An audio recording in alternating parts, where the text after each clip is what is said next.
Muy buenos días a todos, ¿qué tal? Bienvenido, Jaike, soy Diego Morín y hoy pues voy a tener el placer de tener la última entrevista del año con Juan Ramón Rayo, al que ya tengo el enorme, la enorme, ¿no? Satisfacción de tenerlo por aquí. ¿Qué tal, Juan Ramón?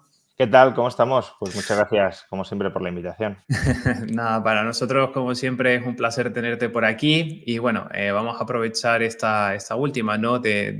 Reunión, meeting o como queramos llamarlo, sobre la situación del año 2023. Ya, pues, como tenemos muchos temas, ¿no? Candentes, pero quería aprovechar esta primera parte de la entrevista pues para tocar, ¿no? Como no, el tema de Javier Milei, todas las reformas que está llevando a cabo y que bueno, que en esta semana saltaba, ¿no? Esa noticia sobre el despido, ¿no? De funcionarios y alguna otra reforma que ha llevado a cabo el gobierno. Así que soy todo oídos y quería saber un poquito tu opinión sobre ello.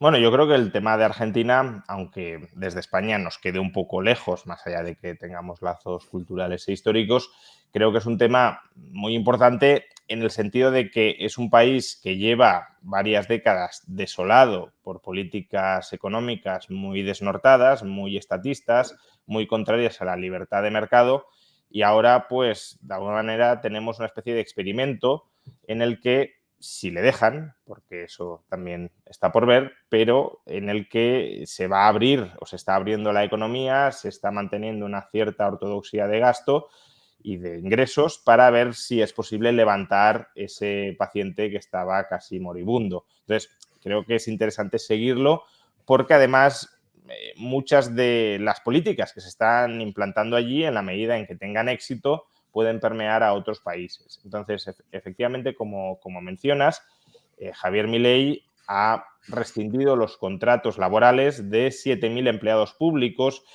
Aunque se les llama funcionarios, no es exactamente la misma figura que tienen los funcionarios como tal en España. Más bien estaríamos hablando de empleados públicos que no tienen la plaza en propiedad. ¿Y por qué ha prescindido de esos 7.000 empleados públicos? Pues porque son las últimas contrataciones que se hicieron durante el año 2023, presumiblemente, esto es una cierta tradición en Argentina, como un intento de la administración saliente kirchnerista de dejar colocados a muchos afines, toda vez que, como digo, previsiblemente iban a salir del gobierno. De hecho, la parte kirchnerista en cualquier caso iba a salir del gobierno porque aunque hubiese ganado Sergio Massa era un peronista aliado con el kirchnerismo, pero en el fondo bastante contrario, de una facción rival dentro del peronismo al kirchnerismo y por tanto había mucha pretensión de colocar a tus afines, a tus leales, a tus correligionarios dentro de la administración a cargo del contribuyente. Y lo que ha hecho Milei ha sido rescindir todos esos contratos por la presunción de corruptela que pueden tener. Eso no significa que no pueda haber más contrataciones públicas en el futuro. Hay algunos que dicen, bueno, pero aquí va a dejar desatendidos servicios públicos porque si hacía falta personal en una determinada parte del Estado, ahora se ha cargado esa relación contractual. Bueno, si hace falta personal de verdad en una parte del Estado, puede volver a contratar sin ningún tipo de problema. Lo que ha hecho ha sido una tabla rasa de contrataciones este año por presunción de nepotismo. Ahora bien, también es cierto que lo que suele repetir Javier Milei, y es verdad, es que no hay plata. ¿En qué sentido no hay plata? Pues que el desequilibrio presupuestario es grave, es intenso, Argentina no tiene capacidad de refinanciación, nadie le quiere prestar a Argentina por casi nadie. Esto también hay que matizarlo porque en los últimos días digamos que ha habido una cierta mayor confianza en el gobierno de Milei y una mayor demanda de su deuda. Pero en términos generales, nadie quiere prestar a Argentina por su historial de defaults y por su altísima inflación. Entonces, claro, si un gobierno gasta más de lo que ingresa y no puede financiar ese déficit en los mercados, ¿cómo lo financia? Imprimiendo dinero. Y eso es lo que genera la inflación en Argentina. Se imprime, se crean pesos para financiar el déficit del gobierno. Los argentinos no quieren tener esos pesos porque no confían en el valor de la moneda, no la atesoran a largo plazo y por tanto nada más se imprime, pues la largan ya sea comprando otros bienes o activos dentro de Argentina, inflación interna, o intercambiándola por el dólar, depreciando el peso respecto al dólar y de rebote, obviamente, encareciendo pues las importaciones que se han de pagar en un dólar más caro y los precios internos de esos bienes que no se pueden dejar de importar. Entonces, bueno, no hay plata en ese sentido. No es que el Banco Central no pueda imprimir más pesos, puede hacerlo, pero si no quieres seguir alimentando la inflación, no vas a imprimir más, y si no imprimes más y no te financian, pues si hay más gastos que ingresos, lo que tienes que hacer es cuadrar las cuentas. ¿Cómo las cuadras? Pues esencialmente recortando el gasto, aunque Javier Milei también ha anunciado subidas de impuestos, lo cual Ujú. de alguna manera es criticable. Creo que es plenamente criticable que en campaña dijera que no iba a subir impuestos, que incluso se cortaría un brazo antes de subir impuestos y que lo haya terminado haciendo, pero por otro lado también debería mostrar frente a los críticos de Milei, no frente a quienes hemos de alguna manera apoyado las ideas de Milei, y en ese apartado sí nos sentimos traicionados por la subida de impuestos, pero frente a los críticos sí debería mostrar que Milei tiene una cierta flexibilidad, incluso para incumplir lo que había prometido hacer, con el objetivo de cuadrar las cuentas y de luchar contra la inflación, que ese sí es el objetivo realmente prioritario ahora mismo del gobierno de Milei, que es la estabilización macroeconómica de la Argentina, a una costa de traicionar algunas de las promesas que hizo en campaña, como no subir impuestos. Pero insisto, sigue siendo criticable porque podría haber recortado más los gastos, cuadrando las cuentas y estabilizando la macroeconomía, luchando contra la inflación sin necesidad de subir impuestos.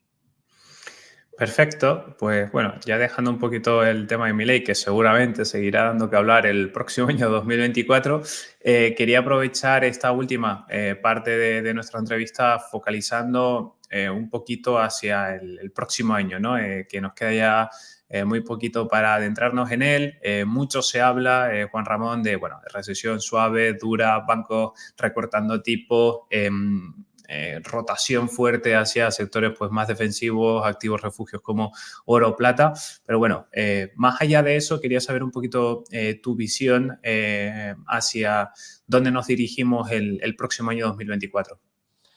Bueno, estará muy determinado por qué suceda con la lucha contra la inflación. Ahora mismo la inflación parece que efectivamente ya está más o menos controlada, pero es cierto que la hemos controlado con unos tipos de interés anormalmente altos en relación con nuestra historia reciente, y también anormalmente altos con respecto a la tasa de interés que los bancos centrales a ambos lados del Atlántico consideran de equilibrio natural. Es decir, que han colocado los tipos de interés por encima de lo que creen que es sostenible a largo plazo, justamente para apretar o achuchar extraordinariamente a la inflación y conseguir que baje. Entonces, aquí la cuestión es, cuando se reduzcan los tipos de interés, ¿va a volver a haber un repunte inflacionista o no? Porque si al bajar los tipos de interés vuelve la inflación, eso significa que los bancos centrales van a tener que mantener los tipos de interés más altos de lo que ahora mismo el mercado está esperando, con esas expectativas de recortes a lo largo del año 2024. Y claro, si los tipos de interés se mantienen en niveles actuales, es complicado desde mi punto de vista, no imposible a tenor de lo que hemos visto en 2023, pero desde luego sí es complicado desde mi punto de vista que no haya recesión e incluso algún susto en el sistema financiero. ¿Recesión por qué? Pues porque cuando subes tipos y los mantienes altos, la demanda de bienes duraderos se te hunde, y esto es algo que ya está sucediendo en Estados Unidos con el hundimiento de la demanda de vivienda y de la demanda de hipotecas, está sucediendo en España con también el hundimiento de la demanda de hipotecas, y está sucediendo en general en Europa. Los mercados inmobiliarios europeos están en general en recesión. El español no, porque falta vivienda de manera importante, pero la demanda de vivienda sí está cayendo por el encarecimiento del crédito. No los precios, pero sí la demanda. Como cae más la oferta o cae tanto la oferta como la demanda, pues el precio no ajusta. Entonces, claro, esta contracción de la demanda del gasto en bienes duraderos tiene una influencia que no es inmediata, pero que sí va siendo progresiva sobre la demanda de otros sectores.